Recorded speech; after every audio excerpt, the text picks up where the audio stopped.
Assalamualaikum warahmatullahi wabarakatuh. Alhamdulillah. Selalu lisan kita terbasahkan dengan kalimat mulia ini sebagai tanda syukur kepada Allah Subhanahu wa taala atas segala nikmat yang dilimpahkan kepada kita, termasuk nikmat kehidupan dan akhirnya diisi dengan nikmat keimanan, dan kita mengetahui mana yang diperintahkan dan mana yang dilarang oleh Sang Pencipta Allah.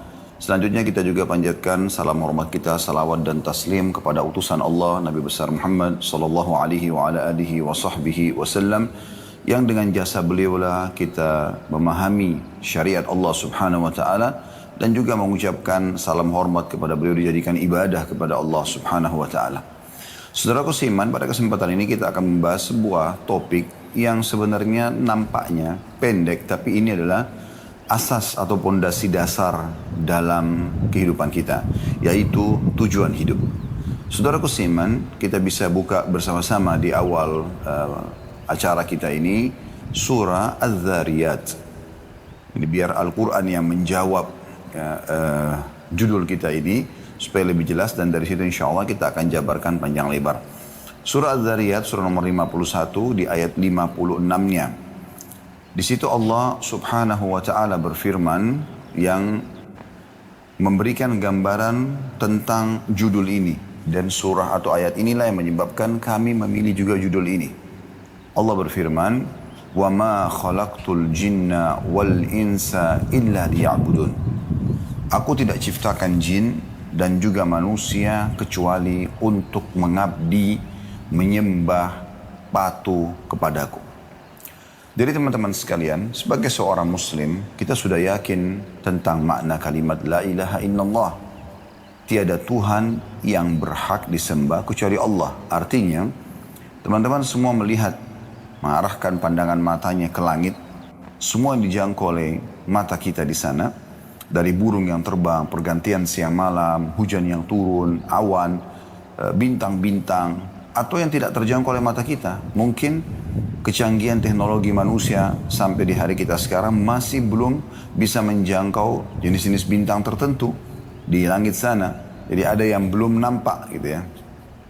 Kemudian juga di bumi, apapun yang nampak, seperti misalnya yang nampak seperti manusia, kita sendiri ya, manusia ini sendiri. Dari beragam macam paras wajah, postur tubuh, kemudian bahasa, kebiasaan, ya, tradisi, dan populasi manusia, interaksi satu sama yang lain di antara mereka. Kemudian juga tumbuh-tumbuhan, dari rumput yang kecil sampai pohon beringin yang besar, dengan beragam macam bentuknya, ya, sifat-sifatnya. Kemudian juga hewan-hewan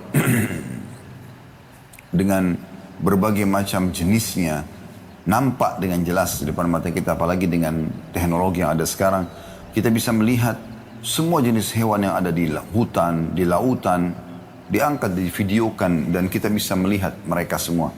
Walaupun mungkin belum semua terjangkau, tapi kita bisa lihat dari semut yang kecil sampai gajah yang besar, dari ikan yang kecil sampai ikan yang besar, dari burung-burung yang kecil sampai burung yang besar. Jadi semua bisa nampak. Kemudian juga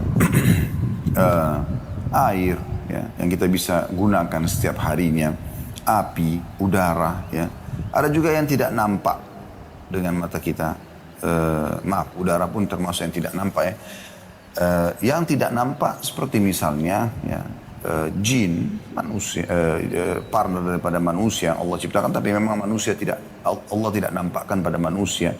Kemudian semua perasaan-perasaan yang kita rasakan, rasa suka, rasa sedih, ya, senang, ya, gembira, ngantuk, ya, lapar, haus, semua ini tidak nampak, tapi kita bisa rasakan, ya. Semua itu teman-teman sekalian kembali kepada satu makna atau satu kalimat, masuk dalam satu kalimat yang selama ini umat Islam selalu ikrarkan dan juga yakini. Bahkan dengan kalimat ini seseorang bisa dianggap masuk ke dalam agama Islam, yaitu La ilaha illallah. Tiada Tuhan yang berhak disembah kecuali Allah. Artinya semua di langit dijangkau oleh tidak dijangkau oleh mata kita. Semua di bumi, semua di kedalaman lautan dijangkau oleh tidak dijangkau oleh mata kita. Kata kuncinya, tidak ada penciptanya, tidak ada pemiliknya, tidak ada yang mengurus, tidak ada yang mengawasi, kecuali Allah Subhanahu wa ta'ala. Oleh karena itu seorang muslim selalu kembali kepada satu Tuhan ini. Ya, satu Tuhan ini. Dan kita sudah dipandu oleh Tuhan yang satu ini, Allah subhanahu wa ta'ala, dengan kemahadilannya di dalam syariat yang diturunkan oleh Allah melalui para nabi, dan kita sekarang di masa Nabi Muhammad SAW dalam Al-Quran. Sehingga dipandulah bagaimana kita mengenal Allah subhanahu wa ta'ala. Mayoritas ayat Al-Quran berbicara tentang pengenalan Allah subhanahu wa ta'ala, dan juga apa yang Allah subhanahu wa ta'ala inginkan. Ya. Maka kita jadi tahu Allah perintahkan kita ada yang wajib sholat, zakat, puasa, kemudian haji, ya, bakti sama orang tua, gitu kan. Ini semua yang wajib-wajib dan disebutkan tentang keutamaannya. Orang kalau sholat dapat apa, orang kalau zakat dapat apa, ya, orang kalau haji dapat apa. Semua disebutkan, bakti sama orang tua dapat apa. Itu juga dengan amalan-amalan sunnah. Amalan-amalan sunnah. Jadi sholat sunnah, puasa sunnah, semua ini dengan semua keutamaannya, gitu kan? Ada keutamaan-keutamaannya. Juga dalam syariat Allah Subhanahu wa taala dijelaskan apa yang Allah larang, dari zina, riba, memukul, menggunjing, memfitnah, durhaka sama orang tua, mencuri dan seterusnya, dan dijelaskan panjang lebar dengan gamblang, dengan ancaman-ancamannya supaya manusia tidak terjerumus dalam hal tersebut. Sehingga kita pada saat beriman kepada Allah SWT menjadi orang yang baik, manusia yang sempurna. Kenapa saya katakan begini? Karena memang dalam syariat Allah disuruh kita jadi orang baik, kan? Jujur, amanah, tanggung jawab, bakti sama orang tua, membantu orang susah. Ya kan? Semua ini kan kebaikan-kebaikan. Jadi seorang muslim kalau mengikuti imannya kepada Allah SWT, dia akan sangat baik. Dan tentu dia akan jauhi apa yang dilarang. Dusta, mencuri, memukul, mengganggu orang lain, ya, menggibah, memfitnah, dan segala macam hal. Ya. Maka seorang muslim yang beriman kepada Allah akan terkontrol hidupnya, ya, akan teratur rapi, kan gitu. Nah, teman-teman sekalian, apa yang kami paparkan tadi ini adalah tujuan hidup kita. Jadi, kalau seandainya ada seseorang yang bertanya, apakah memang saya diciptakan untuk sholat? Jawabannya iya. Apakah saya diciptakan untuk puasa Ramadan? Iya. Apakah saya diciptakan untuk mengerjakan haji ke Baitullah? Iya. Apakah saya diciptakan untuk mengeluarkan zakat? Iya. Apakah saya disuruh bakti sama orang tua? Apakah saya disuruh jujur? Apakah disuruh amanah? Apakah saya disuruh bantu orang susah? Jawabannya iya. Itu tujuan hidup kita. Allah subhanahu wa ta'ala dalam surah Az-Zariyat tadi menyebutkan tujuan kita hidup di sini untuk itu. Tidak ada tujuan lain. Tidak ada tujuan lain. Ini kita kerucutkan tema bahasan kita ini ke poin ini, teman-teman sekalian. Insya Allah dalam 45 menit ke depan ini kita akan lebih memahami. Nanti kita akan mengatakan, oh ternyata itu ya. Ya, memang itu target kami. Bagaimana teman-teman kembali kepada pondasi dasar. Ya, kita lahir di muka bumi ini, semua sistem sudah ada. Tiba-tiba kita cuma tahu, oh ini ibu saya, ini ayah saya. Dan kita tidak bisa mengubah status itu. Nggak bisa kita mengatakan, saya nggak mau ibu ini, saya nggak mau ayah itu. Sudah, pasti akan ke situ. Ada sistem yang mengatur kita, berarti ada Tuhan yang mengatur ini semua. Ya. Dan pada saat itu, kita akan diurus dari kecil, dirawat. Kita cuma tahu menangis waktu masih bayi. Kalau tidak suka atau buang air besar, buang air kecil, lapar. Semua hanya dengan tangisan. Dan dengan segera ibu kita langsung datang mengurus kita. Ayah kita sibuk mencari nafkah untuk membiayai hidup kita. Sampai akhirnya kita tumbuh besar, sekolah, seperti biasalah kehidupan kita. Sampai akhirnya kita menikah dan akhirnya kita pun berstatus suami atau istri. Kemudian kita berstatus ayah ataupun ibu. Ya. Dan akhirnya kita juga akan bersama dengan orang-orang tua kita yang terdahulu, yaitu meninggal dunia dan kembali kepada Tuhannya Allah subhanahu wa ta'ala. Ini rukun iman kita sebagai seorang muslim. Nah, kembali ke pondasi ini penting sekali teman-teman sekalian. Kenapa banyak orang menghabis-habiskan waktunya pada hal yang tidak bermanfaat? Apalagi kepada kemaksiatan. Membuang-buang waktu. Ya. Daripada dia menikah, melampiaskan biologisnya pada yang halal, dia pergi kepada perzinahan. Daripada dia bertransaksi dengan jual beli, kejujuran, transparansi, maka dia pergi ke riba, gitu kan? Dan kezaliman, penipuan. Nah ini, kenapa? Karena dia tidak faham tujuan hidupnya. Tujuan hidup sebenarnya untuk menjadi orang baik. Untuk menjadi orang patuh kepada Allah. Dan menjauhi semua yang dilarang. Kalau orang terjerumus pada pelanggaran ini karena tidak faham tujuan hidup dia apa. Dia tidak faham sebenarnya. Kita berada di muka bumi ini dengan sistem yang sudah ada. Semua fasilitas yang ada. Air, udara, semua musim-musim kebutuhan kita, buah-buahan, hewan-hewan, banyak semua terpenuhi. Semua itu hanya satu, mengerucut kepada surah Az-Zariyat tadi, ayat 56. Fahami ini teman-teman sekalian, supaya jangan lagi setelah mendengarkan ceramah ini kita menyia-nyiakan banyak waktu kita. Hanya dipakai pada hal-hal yang tidak ada manfaatnya. Kalau bukan yang Allah perintahkan, wajib atau sunnah, maka minimal Anda kalau mau menggunakan sebagian waktu Anda, sebagian saja kepada hal yang mubah. Kalau yang haram tidak dibolehkan sama sekali. Yang Allah subhanahu wa ta'ala haramkan, itu tujuannya dipelajari untuk dijauhi, bukan dicoba. Tidak usah Anda mengatakan, oh babi Allah haramkan, saya mau coba dulu bagaimana rasanya. Nggak perlu. Nggak perlu Anda mengatakan, oh ini khamar, minuman keras Allah haramkan, saya mau tahu dulu rasanya seperti apa. Dan seterusnya. Tidak perlu. Kita pelajari hanya untuk dijauhi. Nah demikian juga dengan hal-hal yang halal. Allah perintahkan, disuruh kita pelajari dan kita boleh nikmati. Dan kita kerjakan. Sholat, puasa, haji dan seterusnya. Dan semua makanan-makanan halal, minuman halal, pakaian halal, pendapatan halal, silakan nikmati. Nah ini pondasi dasar teman-teman sekalian. Pondasi dasar. Banyak sekali manusia lalai dari masalah ini sehingga akhirnya terbuang-buanglah waktu dan mereka akan menyesal di akhir hidup mereka.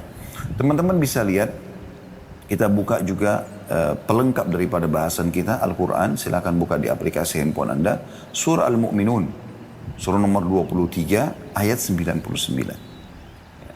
Sekali lagi surah Al-Mu'minun surah nomor 23 ayat 99. Di situ Allah subhanahu wa ta'ala menjelaskan tentang bagaimana nanti orang-orang yang tidak mengetahui tujuan hidupnya, mereka kufur kepada Allah subhanahu wa ta'ala, mereka menghabiskan waktunya selama di dunia yang sangat terbatas, 60-70 tahun setelah itu mereka akan meninggal juga. Sebagaimana para penghuni kuburan, kalau Anda lewat di kuburan Anda akan lihat itu adalah gundukan tanah dan juga batu nisan. Tapi sadar nggak kita kalau di dalamnya ada manusia seperti kita, bahkan mungkin lebih cantik, lebih gagah, lebih kaya, lebih berprestasi, tapi itu juga masuk ke dalam kuburan. Bukan cuma mereka, para nabi-nabi pun merupakan utusan Allah juga masuk ke dalam kuburan. Mereka dikuburkan. Kita pun akan seperti itu. Jangan nanti di saat malaikat maut datang mencabut ruh kita dan kita sudah dibungkus dengan kain kafan, dimandikan oleh orang-orang terdekat kita yang kita tidak bisa memprotes mereka sama sekali. Mereka tinggal membungkus kita lalu membawa kita ke kuburan.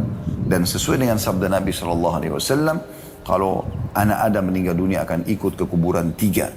Akan ikut keluarganya, akan ikut hartanya, dan akan ikut amalnya. Serta akan pulang 2. Yang pulang adalah keluarganya.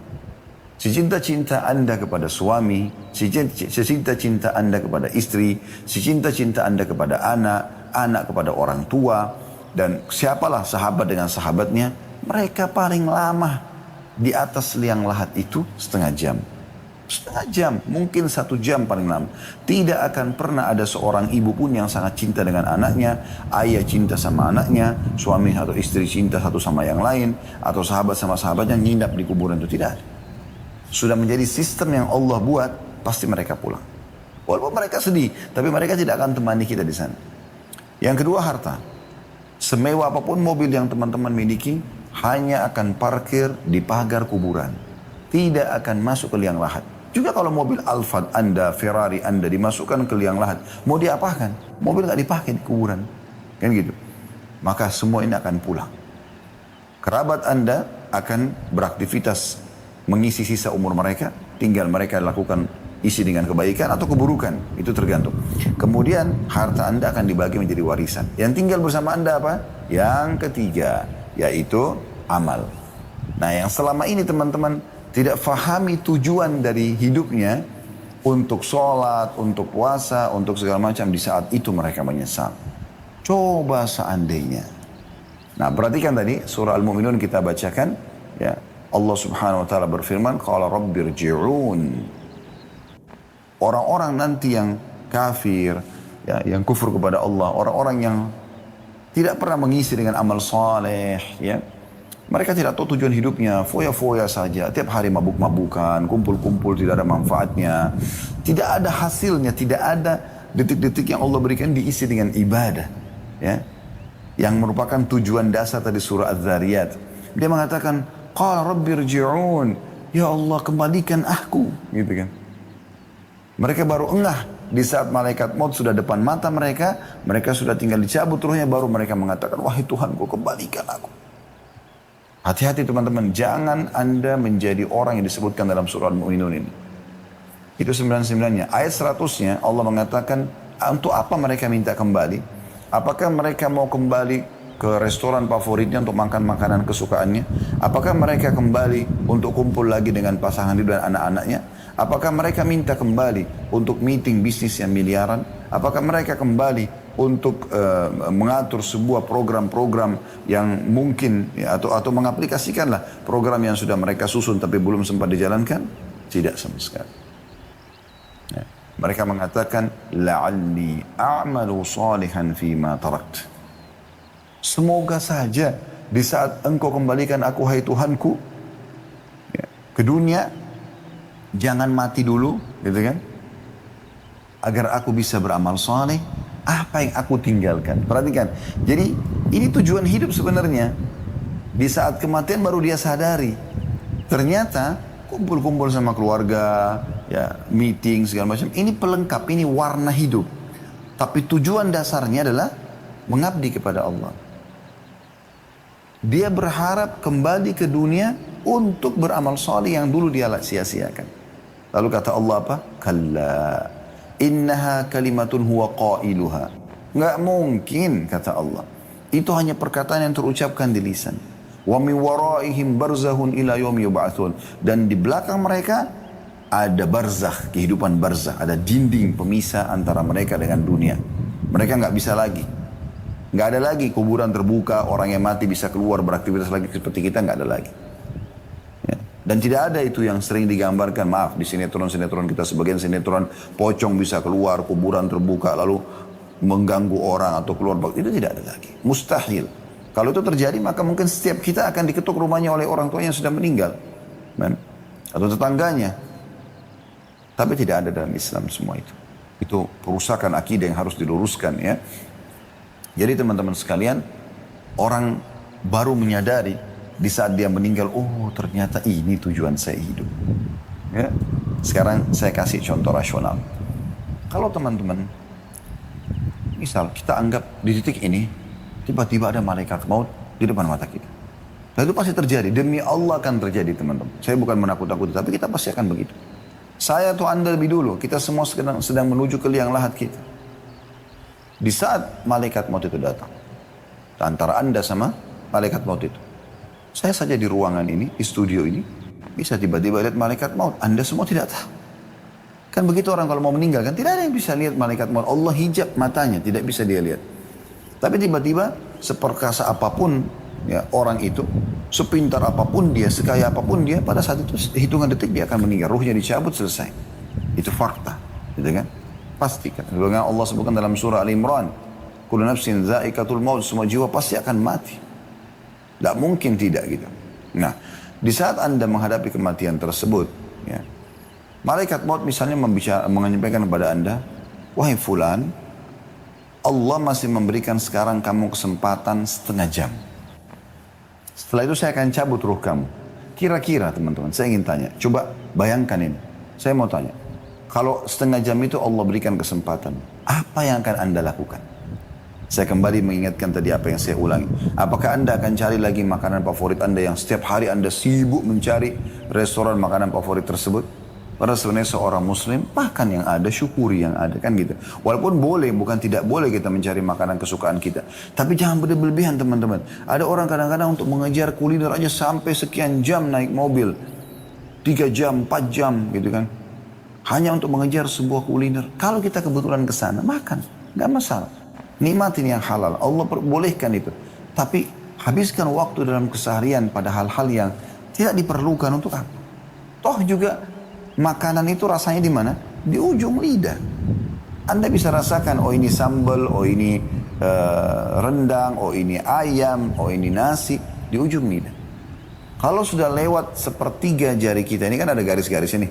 Sepertiga jari ini ke tenggorokan, kira-kira teman-teman, Anda masih bisa nggak membedakan mana ayam, mana rendang tadi, mana sambal, mana nasi? Udah nggak bisa. Dia masuk ke tubuh selesai. Berarti makanan itu cuma di ujung lidah kan? Silakan nikmati. Tapi jangan berlebihan.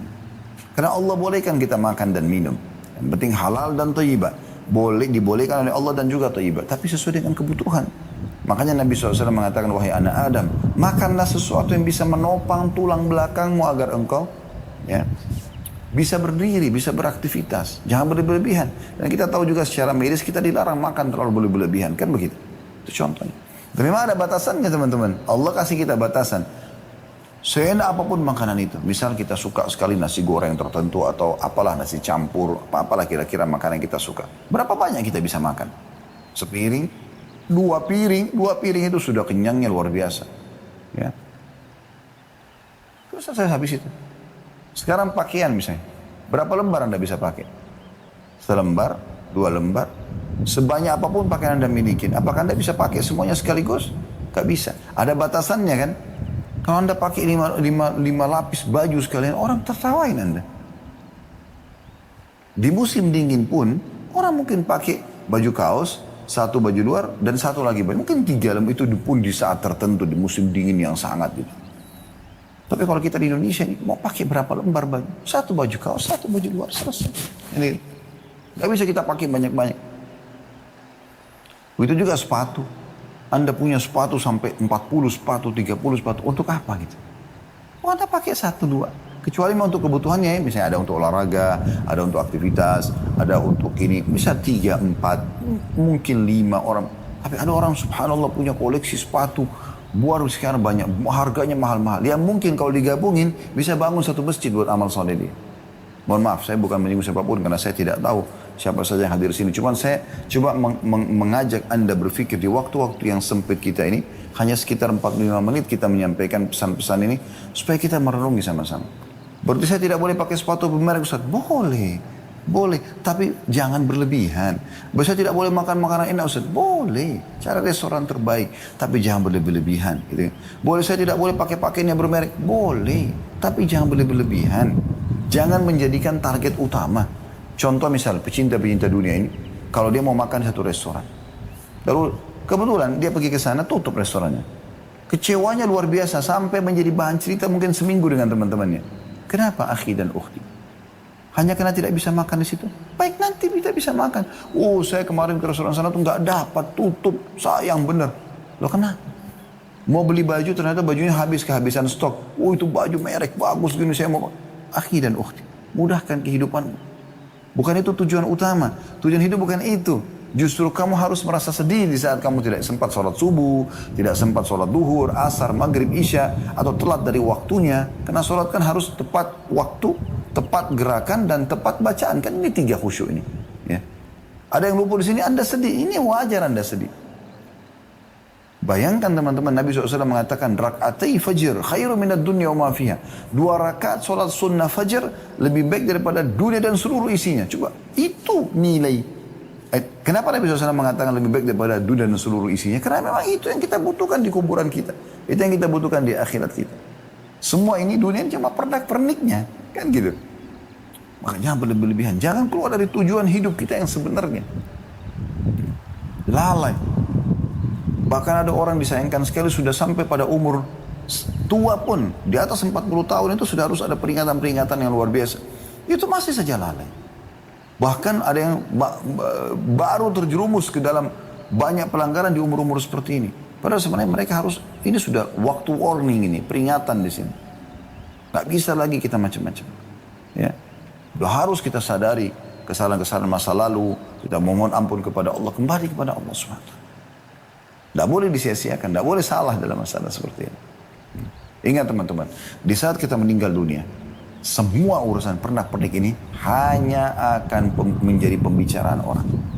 Dan itu pun hitungan hari. Misal orang mengatakan, oh itu bajunya dia. Yang dulu kita kejar-kejar tuh, oh itu bajunya si fulan atau fulana. Oh itu sepatunya, oh itu tasnya, oh itu mobilnya, oh itu rumahnya, oh itu anaknya, oh itu suaminya, oh itu istrinya, oh itu orang tuanya, oh itu tetangganya. Setelah itu, selesai. Apa manfaatnya buat orang yang sudah meninggal? Gak ada. Kenangan. Yang selama ini kita jor-joran, saling bersaing, sombong-sombongan, ya. Itu ternyata cuma jadi kenangan. Setelah itu akan dipakai oleh orang lain. Mungkin dibagikan kepada orang lain. Sebagian harta kita dijual, dibagi warisan. Anak-anak kita pun akan memberikan kebutuhan-kebutuhan mereka. Selesai. Jadi sudah, hitungan hari. Setelah itu orang sudah tidak lagi mengatakan, oh ini simpan, ini bajunya si dia nih. Simpan, nanti mungkin satu waktu dia hidup lagi bisa pakai. Nggak ada begitu. Nggak ada. Nah, yang kita titik beratkan teman-teman sekalian, tujuan hidupmu, hai saudaraku, beribadah kepada Allah. Meeting berapa miliar pun, berapa triliun pun, tinggalkan untuk sholat. Maaf, saya sholat. Bilang kepada orang-orang yang hadir di situ. Yang muslim ajak sholat. Yang kafir, izin sama mereka baik-baik. Lalu kita akan kembali setelah sholat. Sholat itu 5 menit.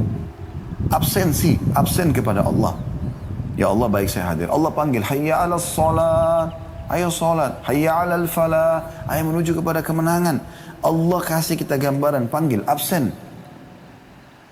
Kata Salamah bin Dinar, rahimahullah, seorang ulama tabi'in, usahakan dimanapun Allah menginginkan kau hadir, kau ada di situ yang pertama. Sholat, zakat, Ramadan, kamu yang pertama, di saat pertama. Dan usahakan kamu yang paling jauh dari apa-apa yang telah Allah haramkan. Di situ baru kamu bisa menikmati keimanan itu. Sisi lain teman-teman sekalian. Ada juga ya, pelengkap dari surah Al-Mu'minun ini, ada surah Al-Munafikun. Ayat terakhirnya.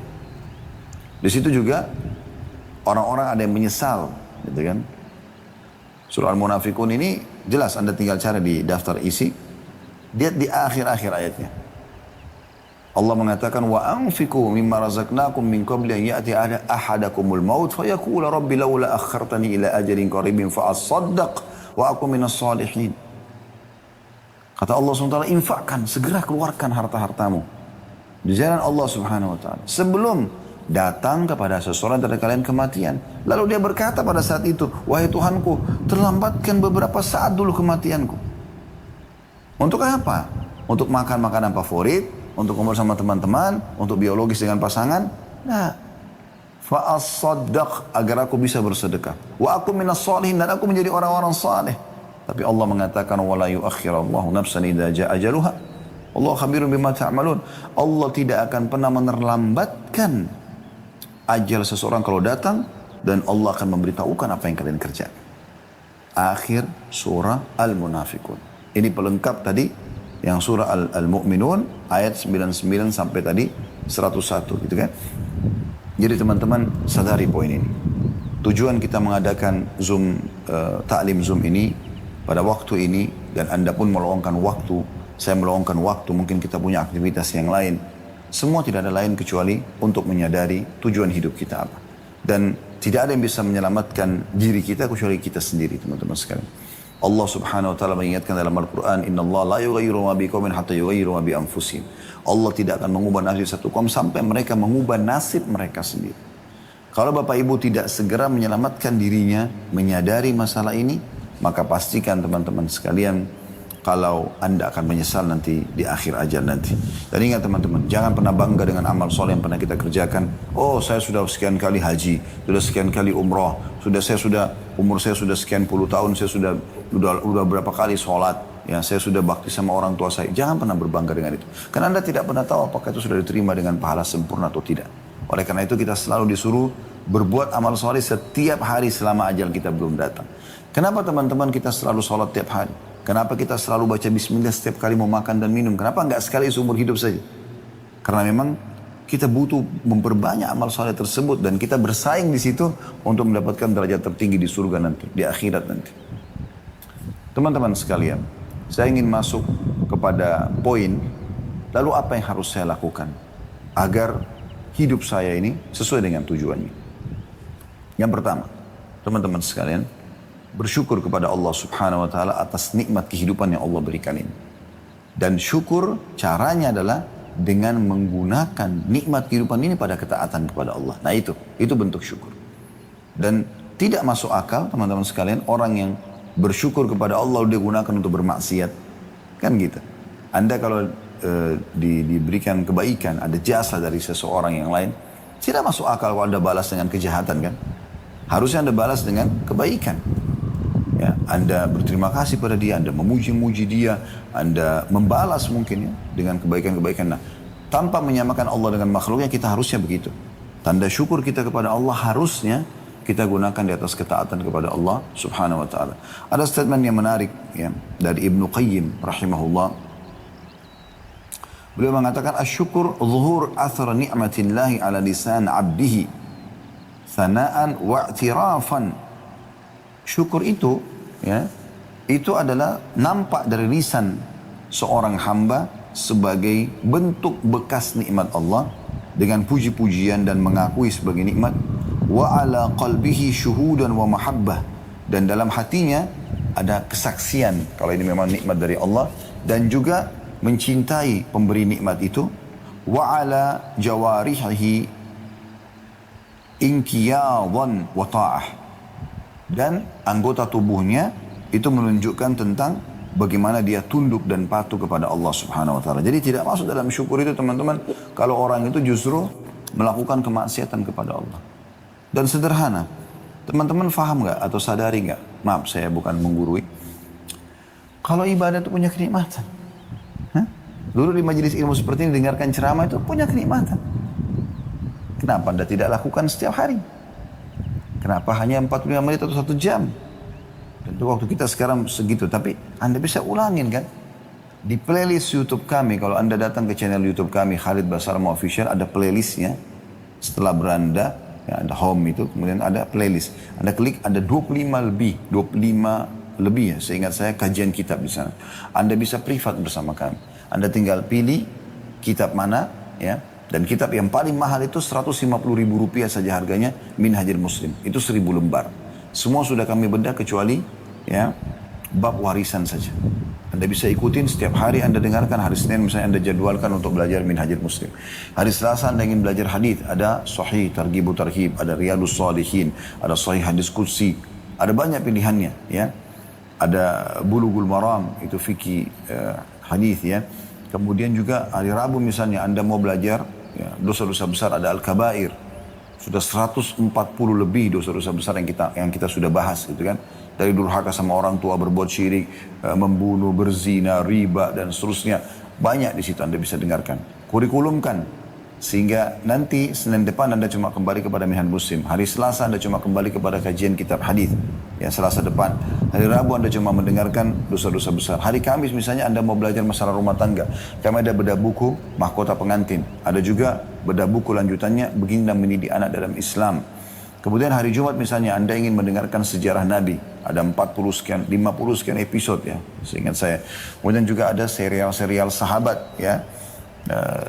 Ada 40 lebih juga sahabat, biografi mereka, perbuatan amal-amal mereka, supaya kita mudah contohin gitu petuah-petuah mereka dan seterusnya. Misalnya hari Sabtunya misalnya Anda ingin belajar tentang contoh misalnya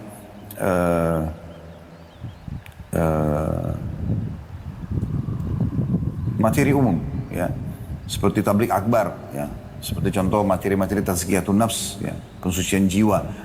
Kami ada bahasan banyak sekali tentang sabar, tentang syukur, ya, tentang tawakal. Ya. Ada juga di khutbah-khutbah Jumat, yang ada kumpulan khutbah Jumat. Cukup banyak. Ya, cukup banyak. Nah itu semua teman-teman Anda bisa pelajari, bisa jadikan sebagai kurikulum. Contoh. Itu juga ada kenikmatan sendiri Anda, ada kepuasan dalam jiwa. Di saat Anda mengerjakan ibadah apapun yang Anda tahu itu ada keutamaannya. Makanya kami selalu tekankan, teman-teman kalau mau kerjakan satu bentuk ketaatan kepada Allah, jangan kerjakan sampai Anda tahu janji Allah apa di ibadah tersebut. Misalnya, Anda mau rajin bersedekah. Bagaimana caranya? Supaya rajin Anda baca janji Allah di sedekah itu. Anda ketik di Google, keutamaan sedekah. Coba baca artikel-artikel situ. Anda ketik di YouTube, keutamaan sedekah. Banyak sekali ustadz-ustadz, kiai-kiai kita menceritakan tentang masalah sedekah. Anda bisa dengarkan. Maka itu akan jadi motivasi buat Anda. Atau Anda beli buku. Seperti Riyadhus Shalihin tadi yang sudah saya sebutkan. Anda bisa beli, semua itu isinya keutamaan-keutamaan. Sahih Targhib Tarhib yang kita bedah di setiap hari Jumat itu juga ada keutamaan semuanya isinya. Ya. Kemudian Anda coba kerjakan setelah Anda tahu, oh saya dapat ini nih kalau saya sedekah. Saya dapat ini nih kalau saya sholat malam, kalau saya sholat duha. Maka Anda termotivasi untuk mengerjakan itu. Nah ini poin yang perlu untuk digarisbawahi ya. Jadi ini poin pertama saran kami, yaitu Anda bersyukur kepada Allah, dan syukur itu harus nampak teman-teman. Lisan kita selalu mengatakan Alhamdulillah. Ada yang mengatakan, oh rumahnya bagus bu ya pak ya, Alhamdulillah. Ini mobilnya bagus ya, Alhamdulillah. Oh Masya Allah, masih cantik atau makin cantik, makin gagah, Alhamdulillah. Oh Masya Allah ada jabatan, semua Alhamdulillah. Syukur kepada Allah. Karena memang itu tidak ada daya dan kekuatan kita kecuali dari Allah SWT. Bahkan kalau Anda mau, Anda ikuti dengan tawadhu, merendah, Anda mengatakan, iya Allah amanahkan kepada saya. Alhamdulillah Allah amanahkan rumah ini, Allah amanahkan mobil ini, Allah amanahkan anak-anak ini, Allah amanahkan suami atau istri ini, Allah amanahkan jabatan ini. Kita katakan begitu. Karena memang itu bukan milik kita, setiap saat kan kita bisa tinggalkan. Tadi saya sudah kasih contoh kalau kita meninggal dunia ya. Jadi kita seperti itu, bersyukur kepada Allah. Nampak di lisan dengan i'tiraf, tadi kata Ibnu Qayyim rahimahullah, dengan nampak bersyukur. Kemudian di hati kita yakini memang oh ini nikmat Allah. Besarkan nikmat itu teman-teman walaupun kecil. Besarkan dia. Kita bisa hirup oksigen, ini sebuah nikmat yang besar. Dengan kita bisa mendengar sebuah nikmat yang besar. Bahkan mohon maaf, Anda bisa buang air besar, mengeluarkan angin, buang air kecil. Nikmat Allah yang besar. Bayangkan banyak orang dirawat gara-gara tidak bisa buang air besar, tidak bisa buang air kecil. Terlalu banyak nikmat Allah yang melimpah ya. Yang kadang-kadang manusia karena termudahkan depan mata dia maka dia anggap remeh. Nah ini penting sekali teman-teman sekalian. Syukuri nikmat Allah subhanahu wa ta'ala. Yang kedua yang harus Anda lakukan ya. Mulailah Anda membuat program-program ibadah Anda. Dan mulai dengan hal-hal yang wajib saja dulu. Tata sholat Anda. Sholat 5 waktu. Azan gak ada kegiatan lain. Sholat. Apapun konsekuensinya. Enggak, saya harus sholat. Karena ini kewajiban. Kalau bertemu antara hak wajibnya Allah dengan hak wajibnya makhluk. Misalnya Anda mau sholat 5 waktu. Ada panggilan suami bagi ibu-ibu. Ada panggilan orang tua. Itu juga wajib dalam agama Islam. Tapi karena bertemu dengan hak wajibnya Allah, harus kita dahulukan haknya Allah. Sholat dulu. Ada kalau lagi sholat biar dipanggil suami, dipanggil orang tua, nggak boleh kita batalin. Beda kalau hak Allah yang sunnah, sholat sunnah, bertemu dengan hak wajibnya makhluk. Misalnya Anda lagi sholat sunnah dipanggil oleh suami atau dipanggil oleh orang tua kita, boleh kita batalin sholat sunnah itu. Karena memang yang wajib kita dahulukan. Tapi kalau ketemu dengan yang wajib tidak bisa. Tata hidup Anda, ibadah Anda mulai dari yang wajib. Tingkatkan kualitasnya dan tingkatkan kuantitasnya bagi yang bisa ditingkatkan kuantitasnya. Ya, maaf, kuantitas di wajib ini tidak ada. Kualitas, nanti di sunnah itu ada. Kualitas yang Anda tingkatkan. Sholat misalnya, Anda tadi 3 poin saya bilang. Tepat waktu, azan kerjakan di awal waktu. Karena kata Nabi SAW itu ditanya oleh seorang sahabat, amal apa yang paling Allah cintai? Beliau mengatakan sholat di awal waktunya. Kemudian tepat gerakan, pelajari baik-baik gerakan-gerakan sholatnya. Ya. Tentu dimulai dari wudu. Kemudian yang selanjutnya adalah tepat bacaannya. Tingkatkan kualitasnya dari sebelumnya. Mulai dari sini insya Allah akan baik semuanya. Kalau ini sudah berjalan bagus, baru kemudian Anda masuk ke sholat-sholat sunnah. Dan jangan kagetkan diri kita. Sholat malam, atau sholat-sholat yang berdekatan dengan sholat wajib dulu deh. Sunnah rawatib, qobliyah, ba'diyah ya. Mulai. Anda baca keutamaannya. Ya. Kata Nabi SAW, siapa yang menjaga 12 rakaat sehari semalam, maka Allah akan bangunkan baginya istana di surga. Kan gitu, ada sholat-sholat sebelum dan sesudah wajib. 2 rakaat sebelum subuh, ada 4 rakaat sebelum duhur, 2 rakaat sudah duhur, 2 rakaat setelah maghrib, 2 rakaat setelah isya, itu 12 rakaat misalnya. Kemudian Anda ya tingkatkan ke sholat malam, ya, tingkatkan ke sholat taubat. Jadi Anda mulai tingkatkan ke yang lain. Kalau Anda misalnya sudah mulai rutin mengerjakan sholat malam 2 rakaat, Anda tingkatkan lagi ke 4 rakaat, tingkatkan lagi ke 8 rakaat, sampai nanti Anda 11 rakaat. Setelah itu Anda konsisten menjaganya. Nah, di sini di sholat sunnah, tadi saya bilang ditambah. Selain kualitas, Anda tingkatkan kuantitasnya. Kuantitas maksudnya apa? Tadi kalau 2 rakaat Anda jadikan 4 rakaat. 4 rakaat Anda jadikan 6 rakaat. Terus sampai sempurna. 11 rakaat. Kalau sudah itu, sudah sempurna, Anda konsisten, Anda mulai menambah kuantitas bacaan. Tadi Anda cuma baca inna atayna wal asr. Anda sekarang tambah dengan, diperpanjang dengan surah ad-duha, ya, al-a'la, dan seterusnya. Kalau Anda sudah mulai mulai terbiasa sebulan, 2 bulan, 6 bulan, Anda pindah ke kualitas atau kuantitas bacaan yang lebih panjang.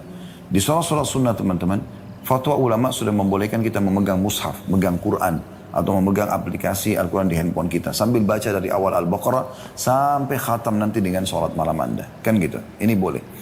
Baik, ini sholat. Misalnya terus Anda pindah ke puasa Ramadan. Ya.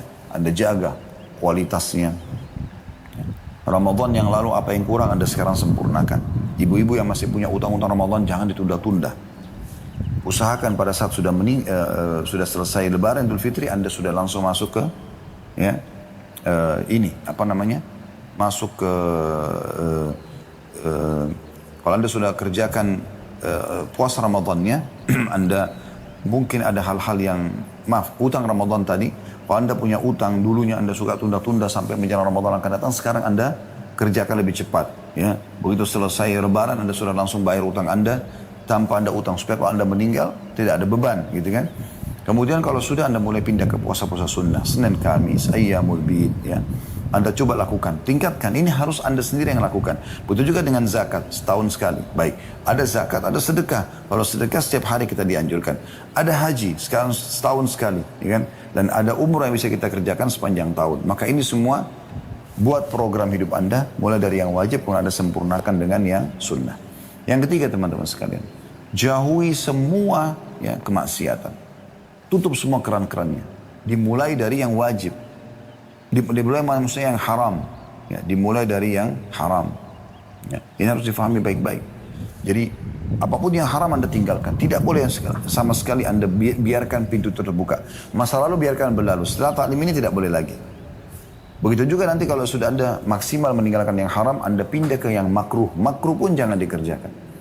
Karena memang kedua hal ini dilarang dalam agama. Walaupun makruh tidak berdosa kalau dikerjakan. Tapi tinggalkan.